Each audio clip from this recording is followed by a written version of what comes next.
Hello বন্ধুরা, আমার চ্যানেলে সবাইকে স্বাগত।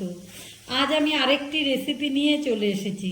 আজ আমি দেখাবো হাঁসের ডিম দিয়ে আলু ফুলকপির রেসিপি।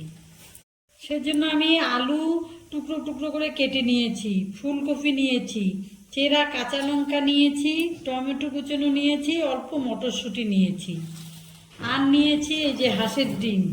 এবার কিছু মশলাও নিয়েছি হচ্ছে লঙ্কা গুঁড়ো, জিরে গুঁড়ো, আদা বাটা, রসুন বাটা, পেঁয়াজ বাটা, হলুদ গুঁড়ো, লবণ। আর ফোড়নের জন্য নিয়েছি তেজপাতা, শুকনো লঙ্কা আর গোটা জিরে। আমি ডিমগুলোকে সিদ্ধ করে নেব। এবার দিয়ে দিলাম। এবার হাঁসের ডিমগুলোকে সিদ্ধ বসিয়ে দিচ্ছি।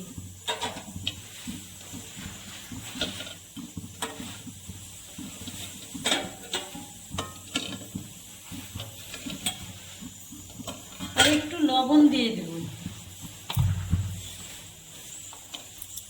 দিয়ে ঢেকে দেব।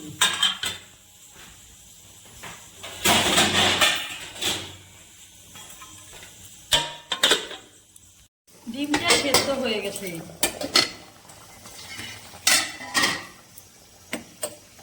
হ্যাঁ, ডিমটা এবার ছুলে নিব আমি।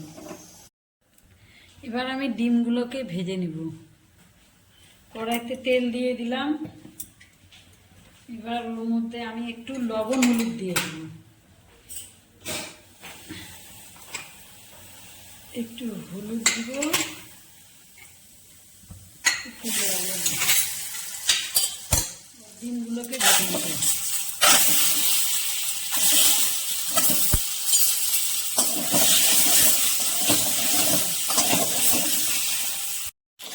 ডিমগুলো আমার ভাজা হয়ে গেছে, এবার তুলে নিচ্ছি।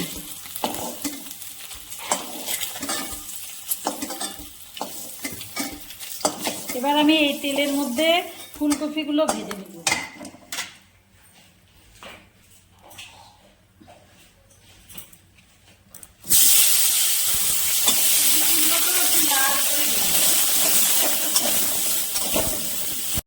ফুলকপিটাও আমার ভাজা হয়ে গেছে, এবার ডিমের পাশে তুলে নিলাম।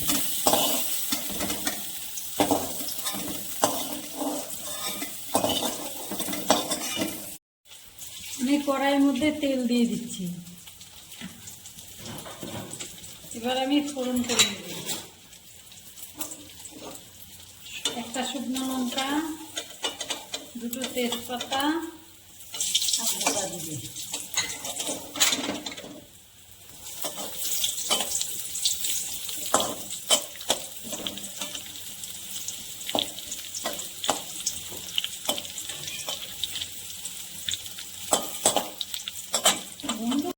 ফোড়নটা আমার হয়ে গেছে, এবার আলুগুলো দিয়ে দিই।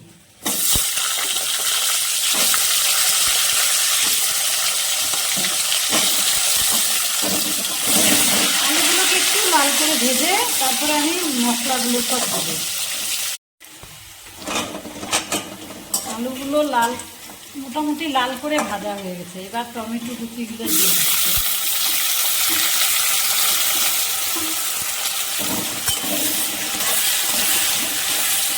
তারপরে চেরা কাঁচা লঙ্কাগুলো দিয়ে দিলাম, মটরশুঁটি দিয়ে দিলাম। এর মধ্যে এখন এক এক করে সব মশলাগুলো দিয়ে দিলাম। হলুদ গুঁড়ো,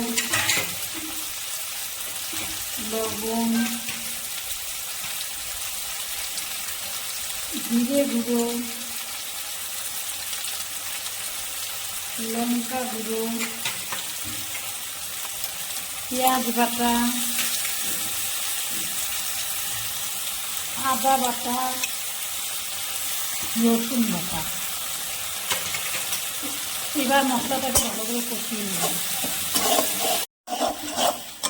মশলাটা আমার কষানো হয়ে গেছে, এবার ফুলকপিগুলো দিয়ে দিব।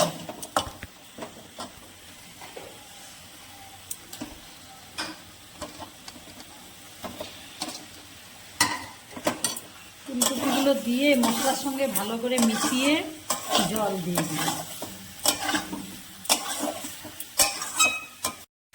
এবার ফুলকপিটা মশলার সঙ্গে মেশানো হয়ে গেছে, এবার জল দিয়ে দিলাম।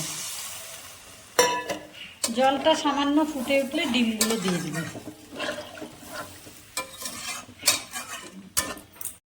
ঝোলটা ফুটে গেছে, ডিমগুলো দিয়ে দিই।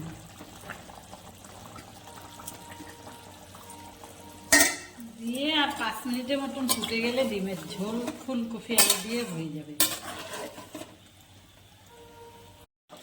ডিম দিয়ে 5 মিনিট ফুটিয়ে নিয়েছি, এবার গরম মশলার গুঁড়ো দিয়ে নামিয়ে নেব।